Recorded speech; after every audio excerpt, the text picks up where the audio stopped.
This is his 349th MLS start tonight, Boswell. Here's Altidore up against Birnbaum. Lovely footwork from Josie Altidore. Josie Altidore! Really well-worked goal from Josie Altidore to give Toronto FC the lead 10 minutes before half-time. What a goal scored by Josie Altidore, his 9th of the season for Toronto FC. And Terry, this was about redemption for him.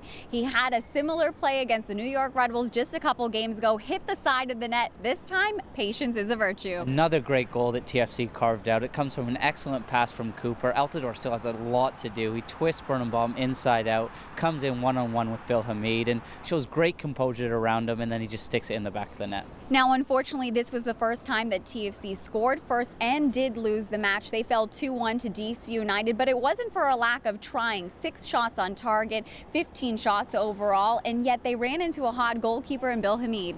Yeah, I thought they played quite well. Also considering they played just 3 days ago, there was a lot of energy. They carried the play. In the end, DC just bunkered down and at times were holding on. My only negatives were in front of net, they have to be more ruthless, stick those chances away. Bloom in the first had a great opportunity. Hamilton straight off the bench gets onto Hagelin pass. It's a great first touch, but he has to stick that away, and then he has a header. Also, the way TFC conceded their goals, I think Vanny will be a little bit disappointed. The first goal, just after scoring, a few mistakes compounded, and DC didn't really break us down. It was almost our fault. And then the second goal, when Lloyd Sam has time on the ball, the back four has to drop, and in the end it's a good finish from Nagel, but it's again another preventable goal. Now, as you said, Greg, Vanny was a little bit critical of his side after tonight's performance, but he believes that this could be a humbling loss, something that they can learn from going forward.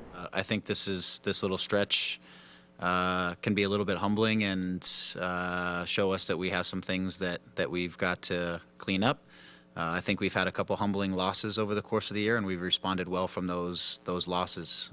So this gives us that opportunity. Tonight we saw a new midfield on display with Michael Bradley, Jonathan Osorio, as well as Armando Cooper, who did have a man of the match performance. How did you feel that relationship played out tonight? I thought that in the middle of the park they looked good. The chemistry, considering they not played together, was very good. I liked the balance. I thought Jonathan Osorio and Michael Bradley's movement was smart, which allowed Cooper to get on the ball and just almost gave him the freedom to go and dictate the game. And when he did get on the ball, he was excellent. He's so much fun to watch in one-on-one situations. He's got the ability to lift the crowd up, go past players, make things happen, and it's just too bad he couldn't have that final product and stick one of those opportunities away. Now, Toronto FC did have a busy week, 3 games in the span of 7 days. Now they'll have a big opportunity to rest their players, regroup, given that their next game doesn't come from 15 days to now, but still they'll have players away on international duties. Yes, that's a lot of football, 3 games in 7 days, and it's a good opportunity to use that great Kia training ground to rest, recoup, and they'll miss those players away on international duty, and fingers crossed they come back fit, just to work on and fine-tune a couple of things going into those final games. And of course, it gives Javinko an extra couple of weeks to get fit. Yes, we know that we are missing our MVP, Sebastian Javinko. It is expected that he will be returning for the Montreal Impact game.